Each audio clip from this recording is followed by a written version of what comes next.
તો આપણી સાથે બ્રિજરાજ ગઢવી પણ જોડાઈ ગયા છે, લોક સાહિત્યકાર. તેમને પૂછવા માંગીશ, બ્રિજરાજભાઈ, જેવી રીતે પોસ્ટ કરવામાં આવી છે પ્રફુલ્લ દવે દ્વારા, તેમણે દર્દ તેમનું ઠાલવ્યું છે અને ખૂબ જ ગહન વ્યથા છે કે ડોલિવૂડમાં જેટલા પણ યંગ ટેલેન્ટ છે તેને કામ નથી મળતું, શોષણ થઈ રહ્યું છે. આવા ગંભીર તેમણે આક્ષેપો તો ના કહી શકાય, પરંતુ તેમણે વ્યથા ઠાલવી છે. આપની શું પ્રતિક્રિયા છેલ્લા ઘણા સમયથી આપશો, અને આપ તો આ બધું જોતા પણ આવ્યા છો? જી નમસ્તે બાપા.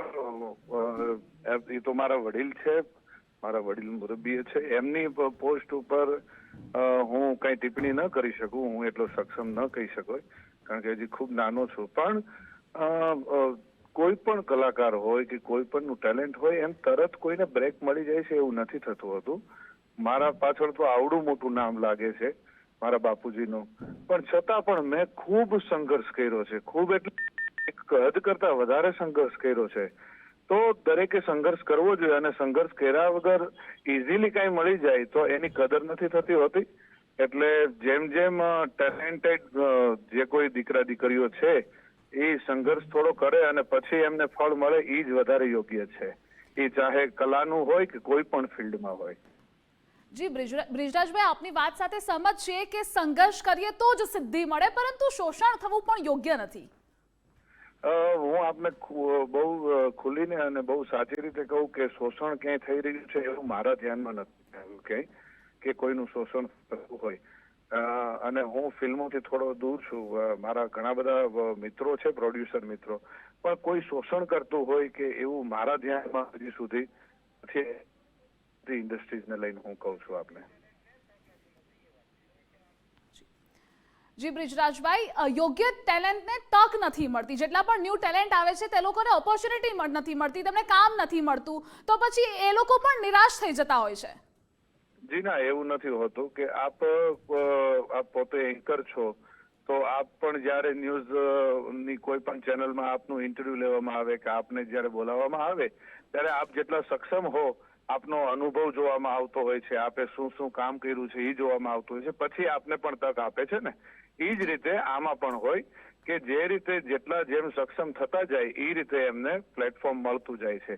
કારણ કે નામ વગર એમને પણ કમાણી કરવાની છે, એમને પણ આગળ બધું ચલાવવાનું છે.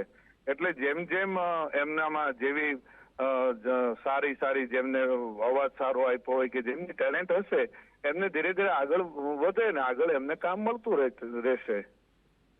બ્રિજરાજભાઈ, જેવી રીતે બોલિવૂડ છે તે ખૂબ જ ગ્રોથ કરી રહી છે, પરંતુ ગુજરાતી ફિલ્મ ઇન્ડસ્ટ્રી છે તેટલી ગ્રોથ નથી કરતી, જેના જ આ બધા આપણે બેકવર્ડ સ્ટેપ્સ કહી શકીએ કે જેમાં કામ નથી મળતું યોગ્ય ટેલેન્ટને, કે પછી જે લોકો એક્ઝિસ્ટ ઓલરેડી કરે છે કલાકારોને એને પણ કામ નથી મળતું, શોષણ થતું હોય છે, એ બધું જ વાતો. એવું ન કહી શકાય કે બોલિવૂડ સાથે તો આપણે કમ્પેરિઝન ન થાય, કારણ કે બોલિવૂડ પછી હમણાં આપણી ઇન્ડસ્ટ્રીઝ અર્બન જે ફિલ્મ હવે બનવા માંડી છે એ હમણાં હજી તો બાળક કહેવાય એટલી નાની અત્યારે ઇન્ડસ્ટ્રીઝ છે આપણી, અને એટલું જ હજી ગ્રોથ આપણો થયો છે. એટલે ધીરે ધીરે ગ્રોથ કરશે, ધીરે ધીરે આગળ વધશે, અને એમની સાથેની બોલિવૂડ સાથેની સીધી કમ્પેરિઝન તો આપણે ન કરી શકીએ, પણ ધીરે ધીરે આપ થતું જશે, એમ સ્ટ્રોંગ થતા જશું, અને એમાં મારી પણ ફરજ બને છે, આપની પણ ફરજ બને છે. અને જો આપને આજ આપે સરસ આ પ્રશ્ન ઉઠાવ્યો છે તો ગુજરાત સરકારે એ નિયમ લેવો જોઈએ, એમાં નિયમ એક નાખવો જોઈએ કે ગુજરાતના પિક્ચરોમાં, ગુજરાતી પિક્ચરોમાં જો માત્ર ને માત્ર કોઈ અવાજ યુઝ થશે તો એ ગુજરાતી જ અવાજ એમાં લેવામાં આવે, એવું કોઈ નિયમ કરે તો વધારે સારી રીતે ગુજરાતી કલાકારોને વધારે તક મળશે.